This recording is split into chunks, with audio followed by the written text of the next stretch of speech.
Hey guys, I'm Joe, and this is, you guessed it, the Rebels Advocate. I know, I'm in a vehicle doing my video. How cliche is that? I get it. I didn't want to do it this way, but hear me out. You know, I work during the week, and I leave the house at like 2 o'clock. I don't get home till like 3:30 in the morning. So it doesn't leave a whole lot of time to, you know,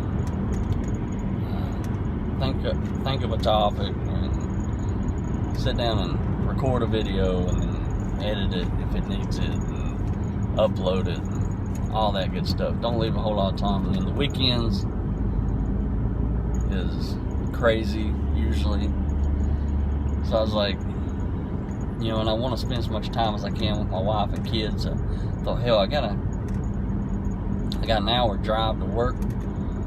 Why not just use that time to do these videos? It's not like the quality of my videos sitting at home is great. Anyway, you know, either way, I'm just sitting in front of a camera and talking. So I feel like, you know, might as well use my time wisely. So here it goes. And today's topic is awful cheery. I was just thinking about death, so I thought we'd talk about death, and especially you know, how we view death as atheists, and just how we deal with death in general. And I do know, you know, what it's like to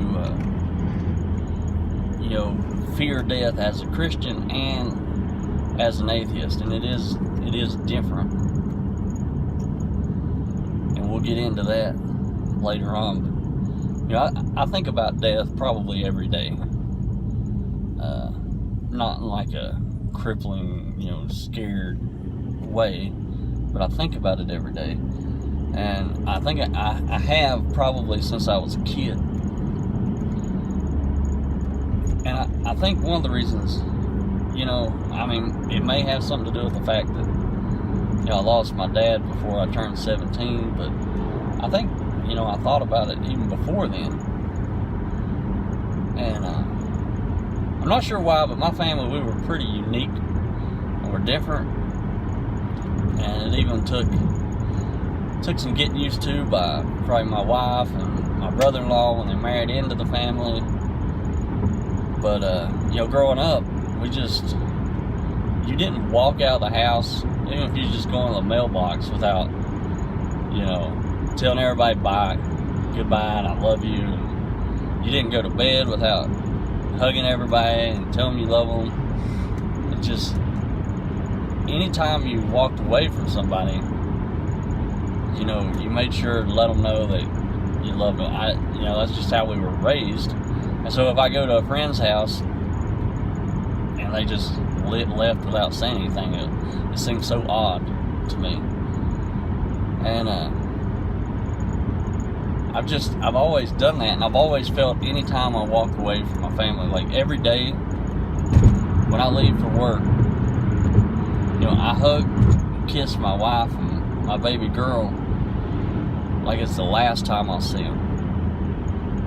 You know, every day. And when I walk out, I give them, you know, that one last look, and I try to, you know, burn that memory into my mind, and I think, you know, because the truth is, it could be, you know, I could die right here. I'm on the road, one of the most dangerous places you can be. And how ironic would that be if I were to die while making a video talking about death?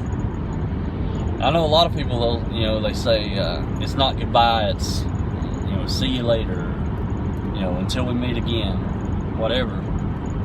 And I get that, and I'm not knocking anybody that says that. But I don't say that, because to me it is goodbye. Because if something happens, you know, I won't see you again. You know, I won't meet you later. So I want to say goodbye. that's just how, that's how I feel about it.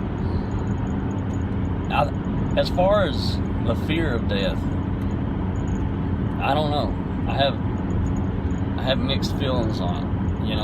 It's like, and I think sometimes, I hear some atheists talk about it from time to time, but also it seems like sometimes we don't want to, because you feel like you're giving the upper hand in the argument. Like, there's this ongoing argument, like Christians, it's the one thing Christians have, like, well, we have the, when we die, we're going to heaven. What do you have? Which doesn't mean anything, because if you're wrong, you're not going to heaven. And so an atheist doesn't want to act like they're afraid of death, I guess, maybe, because I don't know, maybe it's not losing the argument, but the thing is knowing Christians, like, Christians aren't any less afraid of death than atheists, and I feel like, probably based on my feelings and my experience, they're probably more afraid of death. Because I know for me, as a Christian when I was young, like, there were certain times that I was not afraid of death as a Christian. But those times were very few and far between, and usually, but and I wasn't the best Christian, and I stumbled, and probably one of the reasons why is I was brutally honest with myself, and if I thought I wasn't living right, then I would just, I would throw up my hands, and, so I guess, I failed and I'm no longer a Christian, where other Christians might just be like, it might not be as big a deal to them. And that may be why I backslid, as they call it, so much. But there were a few times where, especially during revivals, we had these revivals, and so you're in church every night, and so that was, you really stayed at the foot of the cross, so to speak, and every night you were in church, and you were just constantly praying and reading your Bible, and just filling your life with church, right? Like, everything. So there was very little time to sin, I guess. And so it was during those times, I remember thinking, even as a kid, it's like, man, like, it would probably be the best thing if I just died right now. If I remember this one time in particular. I was riding in the bed of a pickup truck. There's several of us in the bed of a pickup truck. I was at a friend's house, driving up the road, because, that's how things were when I was a kid. And I remember thinking, what if this truck just ran off the road, over the hill? We're probably dead. And I remember thinking, that would be like the best thing that could happen right now, because I was living at the best I could possibly live at that time. Like, and I'll for sure go to heaven. I knew in my heart, I was certain, and I knew I would go to heaven. Looking back, it's just, I thought I would go to heaven. I had convinced myself I would go to heaven. But the thing is, those times were few and far between, because most of the time, revival didn't last, and now you're just going to church on Wednesday and Sunday, and those days in between were rough, and maybe you're at school, or you're at work, or you're, wherever, somebody, tells a dirty joke, and, and maybe you don't laugh real hard, but you don't tell them you don't want to hear it, because you don't want to be that guy, and maybe you don't laugh real hard, but you kind of chuckle, and now you're guilty, like, oh, I sinned, or maybe you see a woman, and you have an impure thought, and it's like, I didn't even entertain it, but it just popped in my head, right? And like, now you're guilty of that. It's like, why? You don't understand why God would allow those thoughts to just pop in your head. It feels like you have no control. Man, you don't have control, but you feel guilty. You constantly feel like, you've sinned. Oh, what if God come back right now? So you gotta remember, like, and not all Christians believe in hell, but definitely the Christians I grew up with, and myself, Like, as great as heaven is, and as great as that sounds, like, oh, when I die, I'm going to heaven, a lot of Christians also believe in hell. And they also, if you read the Bible, you know that very few Christians actually make it to heaven. You know, the Bible even says that people that think they're going to heaven, people that, you know, perform miracles in God's name, will be turned away, you know, for whatever reason. So you live with that fear. As a Christian, I live with that fear all the time. Even though as a Christian, I was scared to death that I was going to go to hell. I was going to die and go to hell because I wasn't living right, you know, because I had a bad thought, or because I laughed at a dirty joke, or, you know, because maybe I wasn't nice enough to somebody. Like, you know, whatever it was constantly living in fear. Then you fast forward to, you know, my early 20s, and I'm out of church, and now I'm a self-professed sinner. And this is an interesting time as well. And now this is where you really have a fear of death, because this is the time where I still believed in everything. I still believed in the Bible. I still believed in heaven and hell, or, you know, at least I think I did. And yet I wasn't going to church. I wasn't, you know, I was a self-professed sinner, just enjoying my time in the world, so to speak, knowing that. And in the back of my head, in the back of my mind, I was always thinking, you know, one day I'll get back to church, one day I'll, you know, and you're playing this game, you're kind of gambling that you're going to make it back in before you die. And if you don't, then, you know, you lose the game. And it's a heck of a game to lose. And you burn in hell forever. And that's one of the things that made me question, like, there's some things we say we believe, and it makes you wonder if you really believe. I still don't know the answer to that, because I look back and I feel like I believed in hell.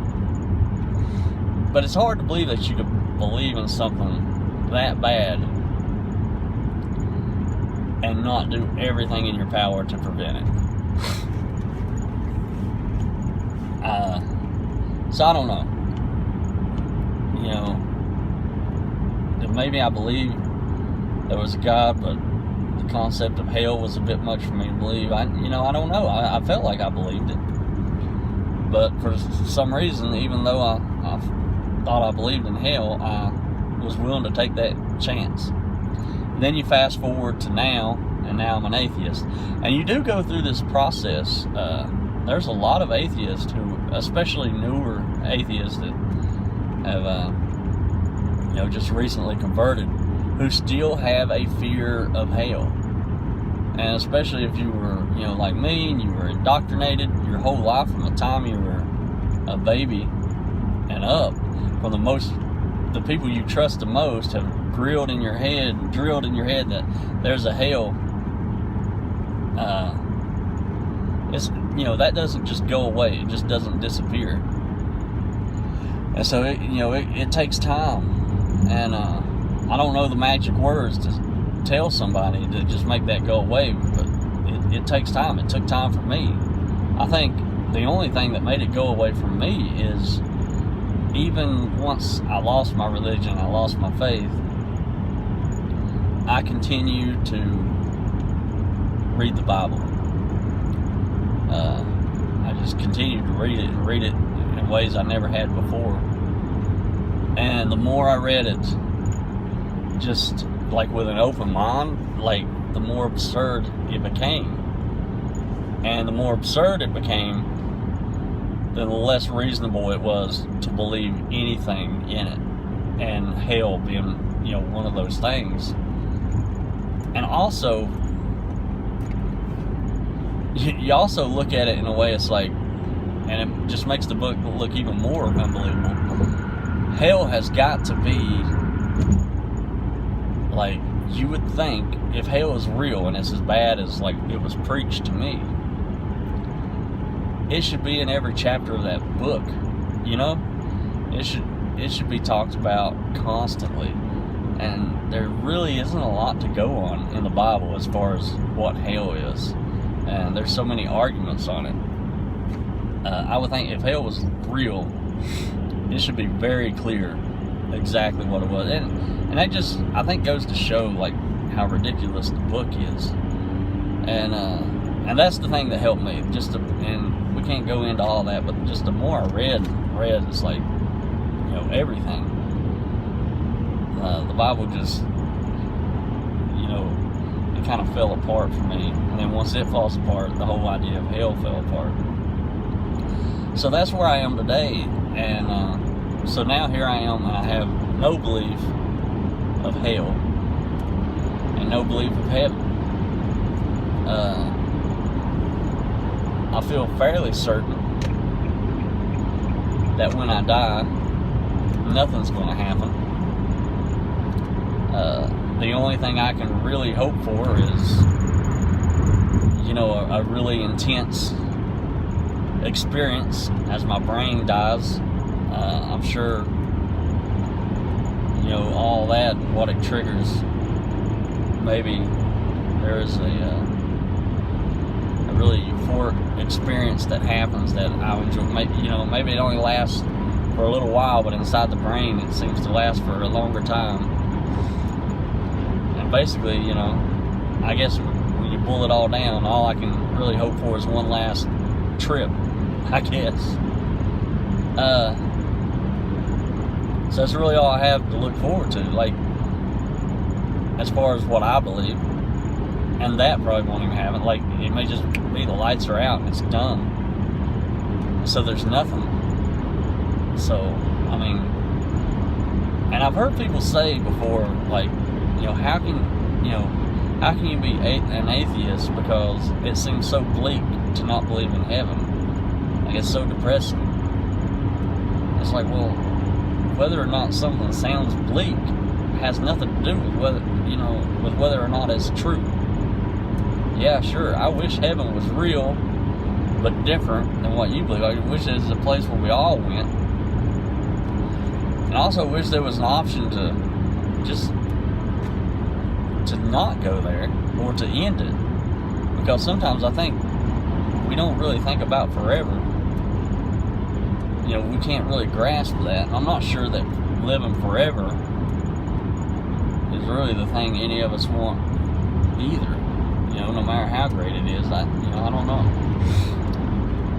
But so that's where I am. But as far as what I believe happens when I die, what I feel fairly certain happens when I die, I still can't know. I can't know that there isn't, you know, we don't know what's at the end of the universe. You know, there's so many things that we don't know, and that's what's beautiful. There's no reason to fill in the blanks with preposterous stuff. It's okay to say, I don't know. So, you know, if you want to believe that maybe something happens after you die, I mean, it's okay to entertain those thoughts. I wouldn't, you know, base anything around that. But it's okay if that helps you get through the day. That's fine to entertain those thoughts, you know. I can't know what happens.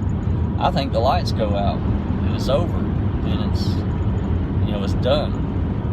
And like they say, you know, when you're dead, it's just like it was before you were born, you know.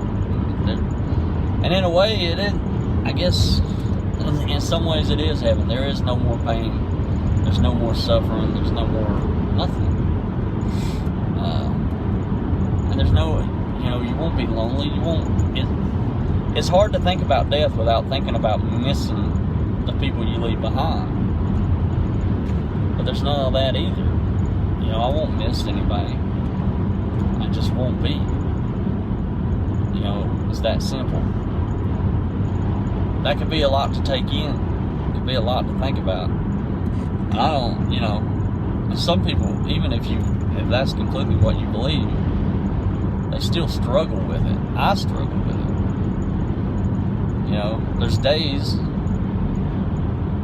where I'm like, death might not be that bad, you know? Like, there's so much stress, there's so much, you know, bad times on earth. Like, we live for these little moments, but they're so few and far between, you know? Sometimes maybe death wouldn't be the worst thing. But of course, you know, those little moments are so much bigger than the bad ones. You know, I don't enjoy going to work. Going to work right now, I don't enjoy it. And that's what you know, that seems to consume most of my week. It's going to work, trying to put food on the table. But, you know, all those hours at work, they're all worth it. You know, on the weekend when I get to hold my baby girl in my arms, you know, snuggle with it, you know, every bad moment just kind of, it drifts away. And that's, you know, I don't have any magical words to make you not fear death, but this is the one thing that I would emphasize. This is how I live my life. I live my life knowing that death is inevitable. Knowing that it's coming, it's going to get us all. And so I just live in those moments. I soak it all in. You know, I don't take it for granted at all. When I'm with my wife and my kid, or, you know, when I'm at a family dinner with all the family, or when we're out doing something fun, you know, I try to just sear it into my brain the best I can. And it's especially hard for me because I don't know why, but I have a horrible memory, and it's pretty bad. I mean, to the point I make jokes about it at times, but it's to the point it's kind of sad in a way, because there's so many fun things we do, and I know I'm like, I don't know if I'll remember this a year from now, you know?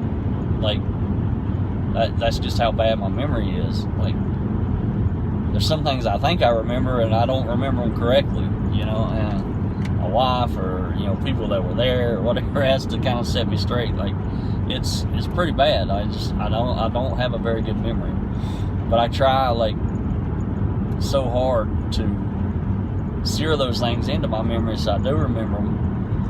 And if I don't remember them, I try to just enjoy the moment, you know, just soak it in every second, because the time's coming that I won't have that no more. My little baby girl, she's not going to be my baby girl very long, you know. I mean, I wish the best for her, and I hope she lives a long and happy life. But even if everything goes great, I'm going to turn around and she's going to be a young woman, you know. And those days of cuddling her and singing her to sleep, they'll be gone. So, you know, and that comes with or without death. So I just cherish every moment. You know, the people that just are nothing but negative influences in your life, and that maybe you spend way too much time thinking about, like, just gotta let it go. It's not worth it. Concentrate on those people you love. Concentrate on the people that make you feel good, and be there for them. And you know what? When you walk away from them, tell them goodbye, because you might not see them again. They might not see you again. You never know. There was a family in 1884, and a man and woman. They had 3 little girls and a little baby boy. And I'm telling you, the world revolved around that family. Like, and they were so happy together. And yeah, life wasn't easy for them at all. But, you know, they didn't have a whole lot, but they had each other. And they were happy. That's all they needed. And it just felt like, it really felt like the world revolved around them. You know, a lot like, sometimes I feel like the world revolves around me and my little family, you know. That in reality, no one outside of our little circle cares about. But that little family, you know, they loved each other so much. And you want to know who that little family was? I don't know. You don't know either. Nobody knows. Because now there's nobody left alive that remembers them. They're not even a memory.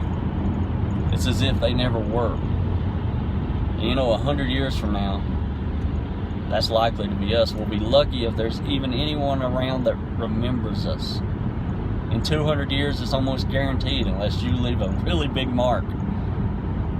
You're not even going to be a memory. I know that sounds bleak, but that's life. That's what it is. So, live in the moment. You know, it's one of the things about suicide that I never fully understood. And I understand in certain cases and situations where, you know, maybe the pain is so great. And maybe people that end their life for those reasons, that, you know, there is no future and whatnot. But for some people, I think, you know, if I hated this life, like, death is certain.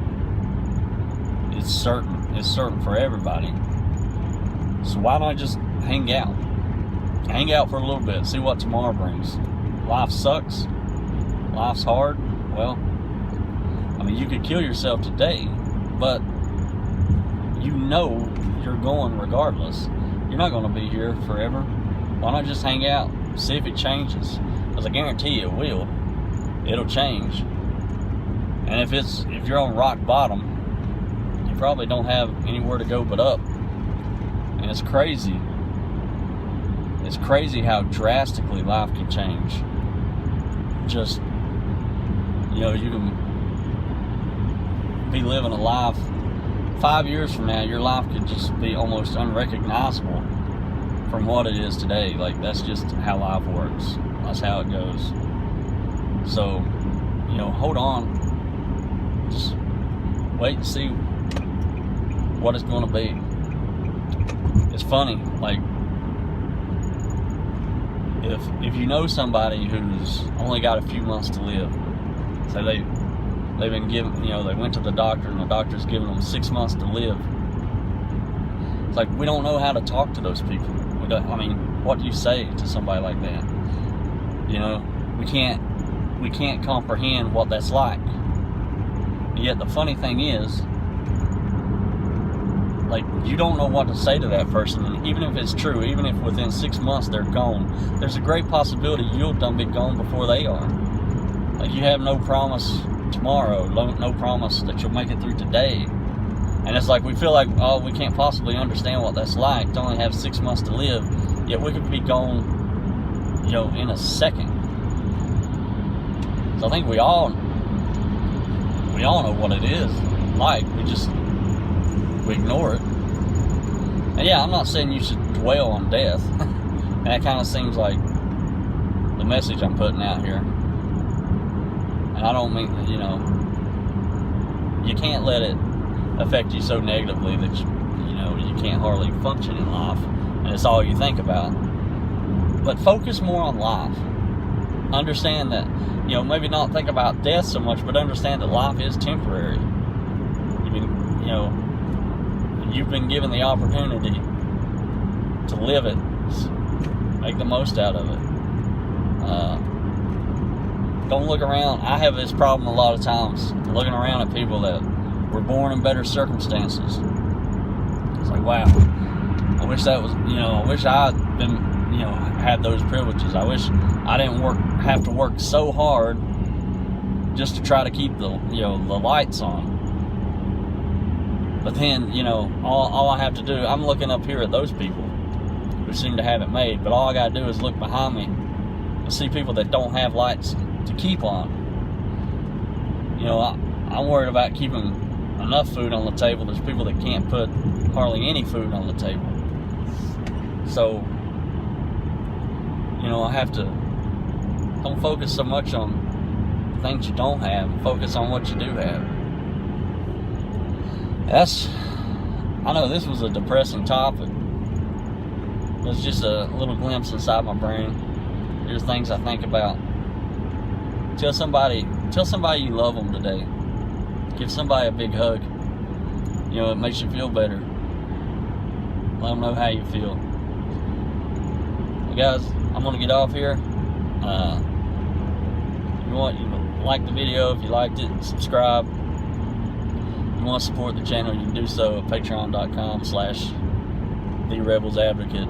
I appreciate it, and hit me up in the comments.